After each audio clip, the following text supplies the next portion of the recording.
Kalian semua sudah siap? Ayo kita mulai.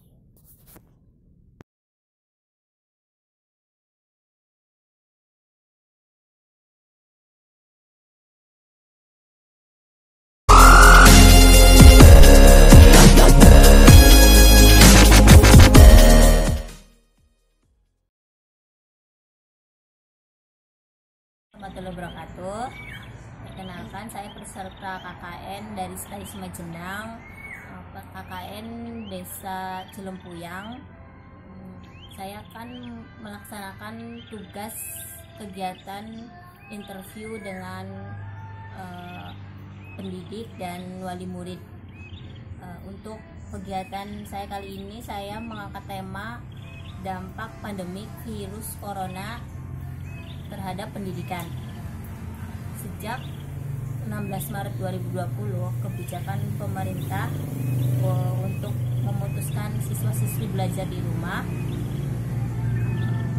bisa meningkatkan mobilitas pembelajaran siswa-siswi untuk belajar di rumah. Dalam prakteknya, proses belajar mengajar di rumah, siswa dan guru dibantu dengan aplikasi belajar online.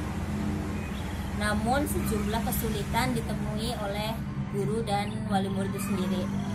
Untuk kali ini saya akan berbincang atau mewawancarai salah satu wali murid. Ya, saya di sini sudah bersama Bu Iya, wali murid dari Mbak Lia. Mbak Lia ini siswa kelas 4 SD Cilempuyang 1. Ibu bagaimana kabarnya hari ini? Alhamdulillah sehat. Alhamdulillah ya Mbak Lia. Sehat alhamdulillah. Terima kasih ya Bu sudah menyempatkan waktu untuk berbincang dengan saya. Ini ada beberapa saya akan ajukan pertanyaan untuk wali murid ya Bu ya. Menurut Ibu itu ya bagaimana mengoptimalkan kegiatan belajar mengajar Ibu kepada Mbak Lia di rumah selama ini COVID berlangsung? Iya, saya harus bisa membagi waktu, sebisanya ya. Sebisanya, nggak bisa pagi, sore, nggak bisa sore, malam harus belajar terus. Karena kalau nggak dipelajari itu emang kurang sih penerangan dari sekolah, soalnya kondisi kayak gini sih. Iya ya, COVID ya Bu ya. Jadi saya harus harus juga membagi waktu ya dengan maksimal mungkin ya Bu ya, untuk mengajar Mbak Lia ya. Iya. Terus apakah pengalaman yang Ibu rasakan, kan Ibu mengajar di rumah, pasti kan pengalaman Ibu banyak lah ya ketika harus mendampingi anak-anak belajar di rumah gitu. Seperti apa pengalaman Ibu yang positif ataupun yang negatif, nggak apa-apa diceritain aja. Pengalamannya yang baiknya saya jadi belajar lagi, saya harus bisa belajar lagi yang udah lupa gitu ya. Terus ya pengalaman yang kadang ya mungkin ibu-ibu mengalami ya, terutama kan punya adik, jadi sering diganggu lah kayak gitu. Apalagi kalau online pakai HP diminta apa kayak gitu, jadi kadang jadi susah. Itu negatifnya ya Bu ya, kadang rebutan HP gitu sama adiknya ya. Kalau positifnya Ibu gimana itu? Ada nggak pengalaman belajar anak di rumah gitu, jadi Ibu lebih bisa? Iya, jadi lebih bisa matematik ya. Udah lupa jadi saya ingat lagi gitu. Ya, jadi ikut belajar ya Bu. Iya, kadang kan itu yang terutama pelajaran IPA itu kan kadang kan udah tinggi. Sekarang kan apa ya, emang pelajarannya kelas 4 udah kayak SMP. Iya ya Bu ya, kelas 4 udah benar-benar harus pers pikirannya. Ya Bu.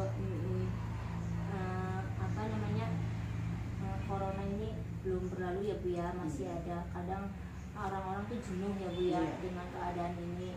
Ibu bagaimana memotivasi anak Ibu agar tetap belajar gitu, walaupun nggak berangkat sekolah, di rumah aja gitu?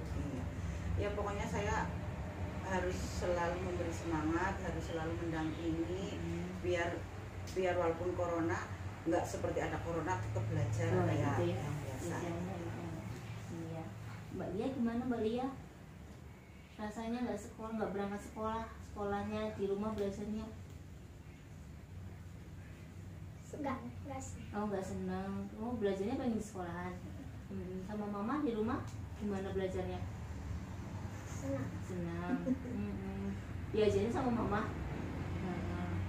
Ya, ibu terakhir ya bu ya, untuk semua ya yang ngajarin anak-anak di rumah ya, wali murid, bagaimana untuk wali murid menghadapi anak-anaknya belajar selama itu? Ya, pesan saya buat ibu-ibu, pak wali murid semuanya, mari kita memberi semangat kepada anak-anak kita. Walaupun ada corona, anggap kita itu suatu tantangan, kita berjuang benar-benar, jangan pantang mundur. Oh gitu ya. Iya. Biar anak kita menjadi anak yang berguna bagi nusa dan bangsa, manfaat. Iya, seperti itu ya Bu ya. Mbak Lia ada yang mau disampaikan? Jenuh nggak di rumah belajarnya gitu? Jenuh. Pengen sekolah seperti biasa ya Mbak Lia ya. Oh, main bareng-bareng belajarnya sama teman-teman. Udah ada berapa bulan ya Bu? Maret ya? Iya, 6 bulanan. Iya, 6 bulanan, hampir setengah tahun ya Bu ya. Sekian ya Bu ya.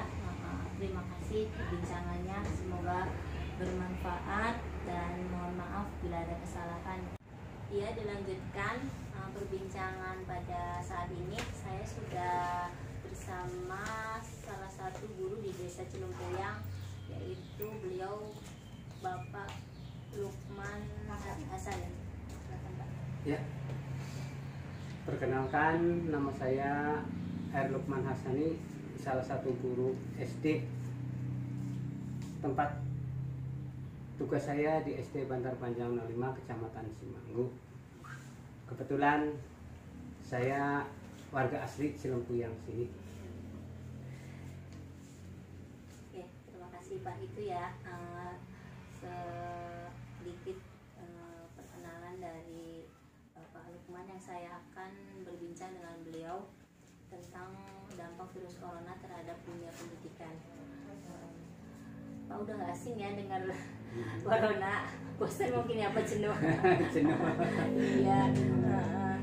Jadi apa namanya ya Pak? Menurut Bapak itu seberapa besarkah dampak virus corona di saat ini, khususnya di dunia pendidikan ini Pak? Dengan adanya virus corona ini dampaknya sangat luar biasa, sehingga kehidupan pendidikan seakan-akan mati begitu saja, karena kita dengan adanya corona kita tidak bisa tatap muka lagi dengan para siswa, sehingga kita ya bagaimana caranya kita untuk melanjutkan pendidikan dengan berbagai macam cara yang tidak tidak berkenan dengan corona. Misalnya kita mengajarkan pembelajaran lewat daring. Atau istilahnya PJJ, iya, pembelajaran jarak jauh. Oh iya, ada ya. Ya, jadi nggak tatap muka ya Pak ya? Tidak.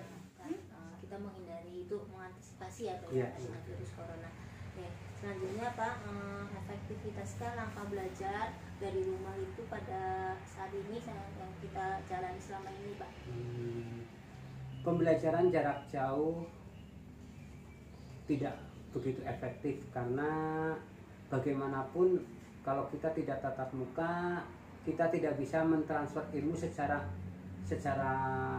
vulgar kayak gitu istilahnya. Kita terhalang dinding pemisah itu, sehingga apapun yang akan kita sampaikan tidak bisa maksimal diterima oleh peserta didik. Oh iya, nggak 100% nggak tidak ya? Ya malah mungkin nggak sampai 50% pun mungkin kurang ya, karena apa yang kita berikan lewat video pembelajaran pun itu pun hanya sepintas sekilas, dan itu pun hanya garis besarnya saja, sehingga apa yang ingin kita sampaikan kepada anak-anak nggak bisa tersampaikan.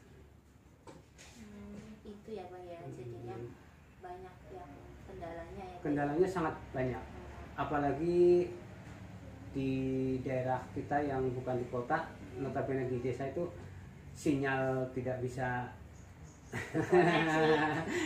sinyal tidak bagus, juga tidak semua orang memiliki Android, dan juga ya kita tahulah yang namanya ekonomi masyarakat di pedesaan itu kan beragam. Jadi untuk mempunyai Android pun kadang-kadang sulit ya, apalagi untuk membeli kuota setiap hari untuk anak-anak.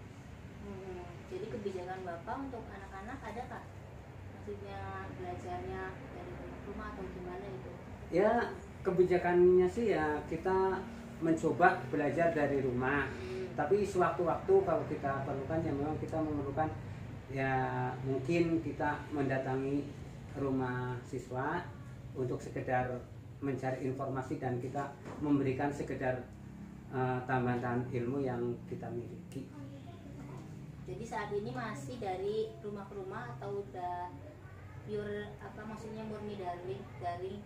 Ya untuk sementara ini masih daring. Okay. Kalau kemarin memang pernah sempat kita mengadakan pertemuan per kelompok-kelompok kecil, tapi karena ada kejadian yang menghebohkan kemarin di Kecamatan Simanggu juga ada kabarnya ada yang terinfeksi satu di Majenang ada 3 itu, sehingga minggu ini ya kita PJJ dulu, dari full daring ya tiap hari ya Pak. Iya.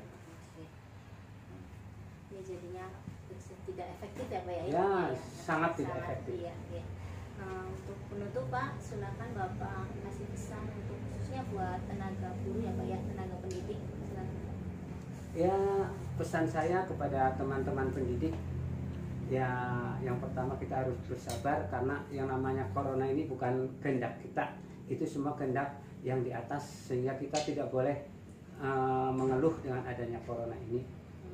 Ya walaupun dengan adanya corona kita harus mengoptimalkan waktu sebaik mungkin sehingga kita bisa mentransfer ilmu kepada anak didik kita. Juga kita jangan terpaku dengan alasan kita tidak punya kuota maupun Android. Ya bagi yang tidak punya nanti kan bisa gabung dengan tetangga ataupun dengan temannya yang punya Android maupun kuota, bisa berbagi dengan cara ya kerja kelompok kecil. Mungkin itu yang bisa saya sampaikan. Mudah-mudahan ya sekali lagi kita sebagai tenaga pendidik nggak boleh putus asa, harus mengoptimalkan waktu semaksimal mungkin agar dunia pendidikan tidak mati gitu. Kita bisa terus berjuang di dunia pendidikan. Mungkin itu dulu. Terima kasih ya Pak ya atas tadi sedikit pesannya. Semoga pesan Bapak bermanfaat bagi khususnya guru-guru pendidik ya Pak ya, dan semua orang. Sekian perbincangan saya pada saat ini, semoga bermanfaat. Wassalamualaikum warahmatullahi wabarakatuh.